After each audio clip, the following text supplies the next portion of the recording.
Olá, sejam todos bem-vindos à nossa aula de geografia.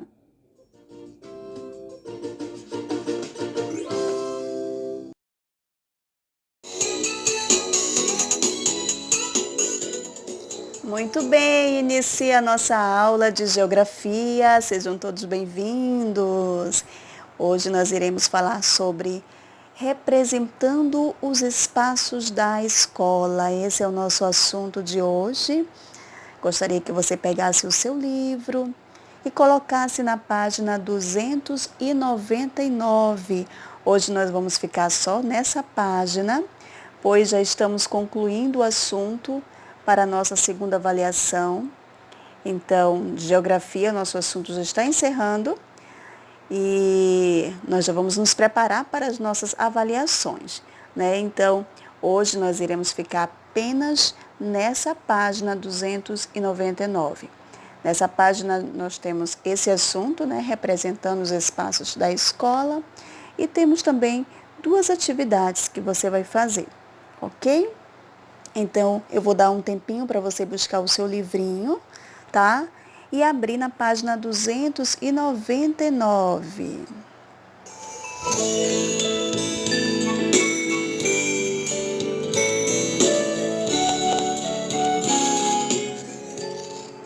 Creio que você já está com o livro na mão, né? Então, vamos iniciar esse assunto, tá? Representando os espaços da escola.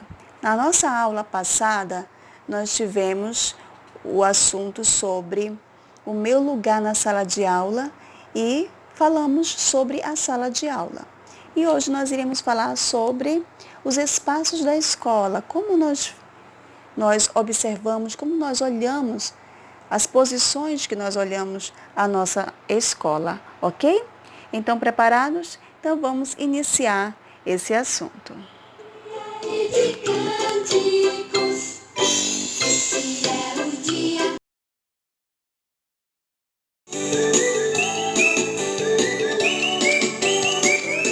Espaço da escola, cada espaço, uma diversão. Nós sabemos que a escola, cada cantinho da escola é muito especial, né? Eu tenho certeza que vocês estão com saudades, eu também estou, mas nós vamos voltar para a nossa sala presencial, né? Com certeza. Mas por enquanto vamos ficar aqui na nossa aula online e nós vamos falar sobre os espaços da escola. Nós sabemos que cada espaço tem a sua importância. Na sala de aula, eu trouxe 4 exemplos aqui para você dar uma olhadinha. Eles não estão mostrando praticamente o local onde as crianças estão, mas a gente observando, dá para notar que cada local onde elas estão, dá para a gente saber aonde realmente elas se encontram. Por exemplo, aqui no primeiro, eles estão brincando. Isso mostra que os alunos têm um espaço do recreio para brincar, certo? Do lado eles estão estudando. Isso mostra que os alunos têm a sala de aula para estudar. Embaixo nós temos aqui, eles estão comendo uma maçã. Isso quer dizer que na escola nós temos o momento da nossa alimentação. Tem aí o espaço da cantina, né, onde nós compramos o nosso lanche. E aqui do lado, eles estão passeando num jardim. A nossa escola não tem jardim, mas tem a área do recreio que a gente pode brincar e se divertir. Tem um momento de conversação. Então, esses exemplos que eu trouxe é para mostrar para vocês que cada espaço da escola é uma diversão, é um momento de prazer, de alegria, de diversão e de aprendizado, certo? Nós sabemos que a nossa escola, ela está dividida em salas, né? Salas de ensino, a secretaria, a diretoria, lá na lanchonete, onde nós compramos os nossos lanches saborosos, na área da quadra, onde nós brincamos ali no recreio, né? Se divertimos, enfim, esses são espaços da nossa escola. Mas tem outras escolas que são maiores, que têm jardins, que têm quadras, né? Tem biblioteca, enfim, tem várias repartições. E isso é muito importante para o aluno, é importante para os professores, é importante para nós, porque ali é o momento de nós convivermos, de nós aprender. E hoje nós vamos falar sobre a importância de cada espaço da escola, como nós observamos, ok? Cânticos, esse é o dia, esse é o dia.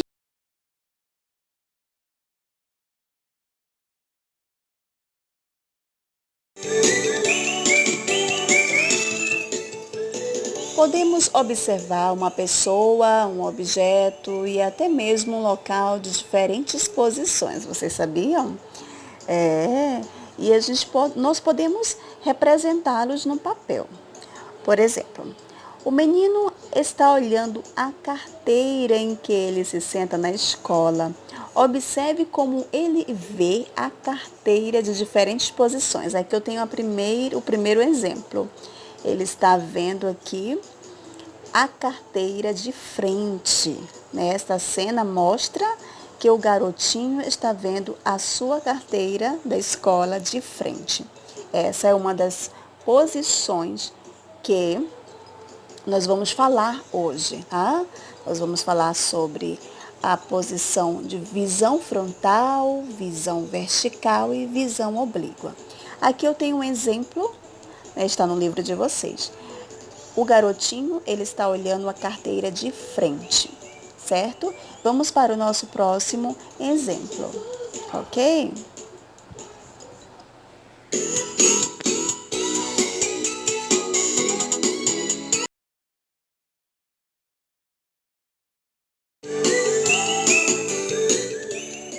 Aqui nesse segundo exemplo, nós temos o mesmo garotinho.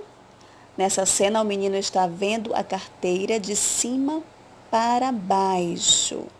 De cima para baixo. Ele está em pé, né? E está olhando a carteira de cima para baixo.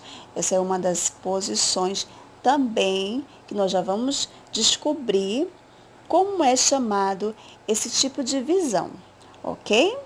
Então, o garotinho, ele está olhando a carteira dele de cima para baixo. Vamos para o próximo exemplo.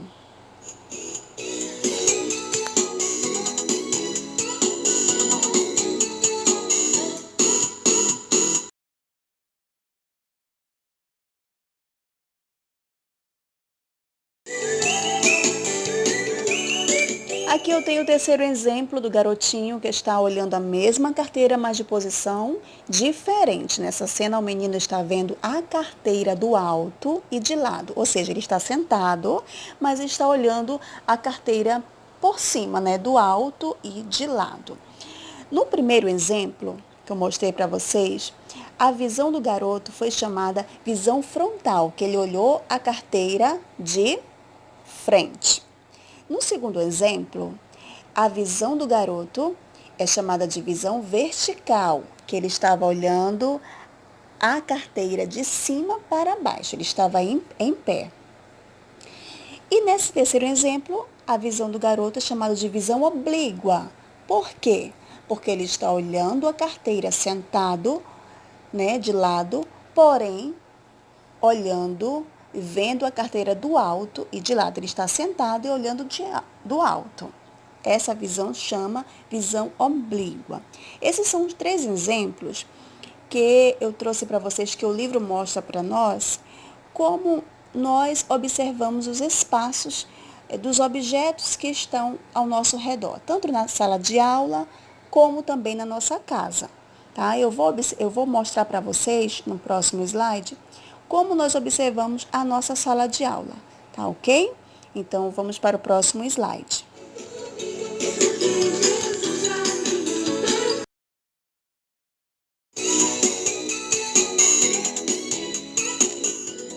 Muito bem, aqui nós temos o quarto exemplo. Eu trouxe para vocês aqui uma sala de aula, certo? E aqui eu pergunto para vocês, que tipo de visão é essa que nós estamos tendo? Vertical, frontal ou oblíqua? Se nós formos observar o primeiro exemplo, o segundo exemplo e o terceiro exemplo do garotinho, nós vamos descobrir qual tipo de visão é essa que nós estamos tendo aqui. Observe que a sala, as cadeiras elas estão embaixo, né? E nós estamos observando a sala de aula de cima. Vamos supor que seja uma câmera de filmagem, estamos observando ela através de uma câmera, né? Então, nós estamos observando ela de cima. Se estamos observando ela de cima e olhando como se fosse para baixo, então essa visão é chamada visão vertical.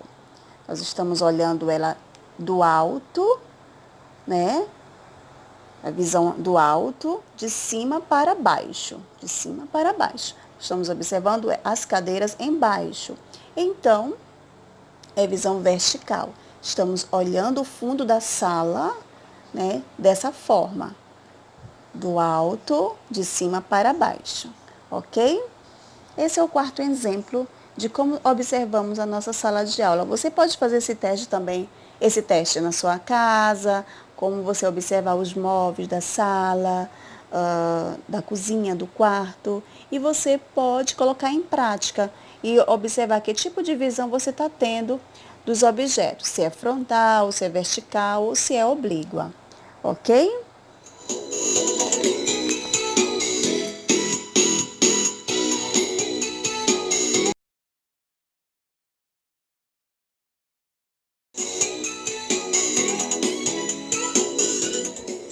Então, vamos para as atividades. Nós temos duas atividades aqui nessa mesma página 299, que eu falei para vocês no início, que nós iremos dar somente essa página, porque já estamos concluindo o assunto já para as nossas avaliações, tá, alunos? Então, vamos para a atividade. Eu quero que você responda junto comigo. É só de marcar, a primeira questão é só de marcar. Creio que você já está com seu lápis na mão. Então, você vai aproveitar e já vai fazer a atividade, ok? Então, vamos lá. Na primeira questão diz assim: observe novamente as cenas anteriores e marque com um X a resposta correta. Então, dá uma olhadinha lá nas cenas, as cenas do garoto, tá? As 3 cenas dele, ok? Dá uma olhadinha lá, vou dar um tempinho para você. Então, vamos para a letra A. Então, vamos lá. Em todas as cenas, é sempre a mesma criança e a mesma carteira? Sim ou não? Observe lá, é a mesma criança e a mesma carteira? Dá uma olhadinha lá.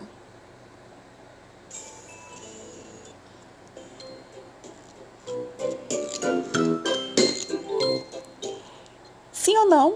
Sim, a resposta é sim. Então, marca um X aí no quadrinho sim. Na letra B diz assim: a criança muda de posição nas cenas? Sim ou não? Dá uma olhadinha lá. De alegria e de cânticos. Muda, né? Com certeza ela muda de posições. Então, marcam lá também o quadrinho sim. Aqui embaixo dessa questão, fala sobre os direitos e os deveres dos alunos. Eu vou ler para vocês os direitos, tá? E depois vou ler os deveres, tá bom? Vou ler primeiro os direitos dos alunos. Vamos lá. Os direitos dos alunos são ser respeitados, ter segurança na escola, né? Receber o ensino e educação de qualidade, ter professores competentes, dar opiniões, ter um lugar na sala de aula, ter um local para brincar e ter uma escola limpa e agradável. Esses são os direitos dos alunos. Vamos agora para os deveres dos alunos. Quais são os deveres dos alunos? Respeitar e tratar bem os colegas e os funcionários que trabalham na escola. Estudar e fazer as lições, tá? Todas as atividades que eu passar, todas as atividades que tiver no livro, para fazer, tá? Cuidar do material escolar, não deixar material sujar, não rasgar o caderno, cuidar do livro, não ficar toda hora apontando lápis, tá? Isso até falei isso na sala de aula para vocês.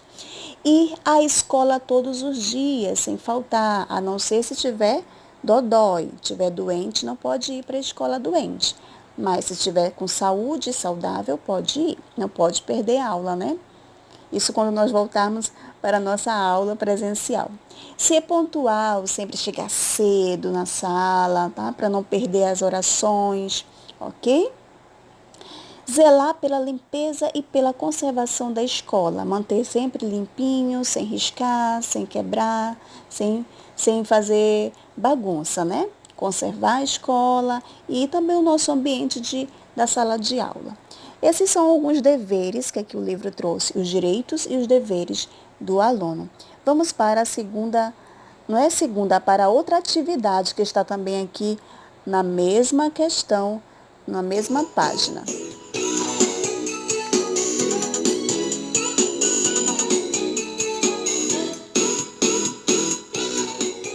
Então vamos lá. Nessa outra atividade que está na mesma página, diz assim: na escola, você também convive com outras pessoas. Aprende a fazer seus direitos serem respeitados e entende que tem deveres importantes a cumprir. Escreva alguns dos seus direitos e deveres.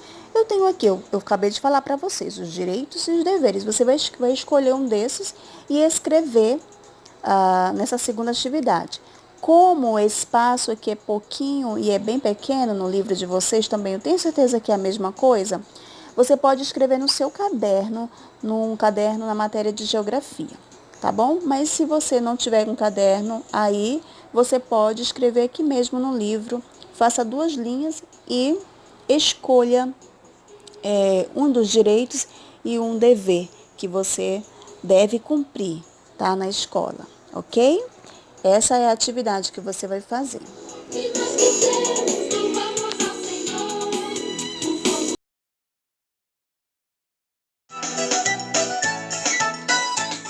Muito bem, alunos. Aqui finaliza a nossa aula de geografia. Até a próxima aula. Beijos da tia Andréia. Tchau, tchau.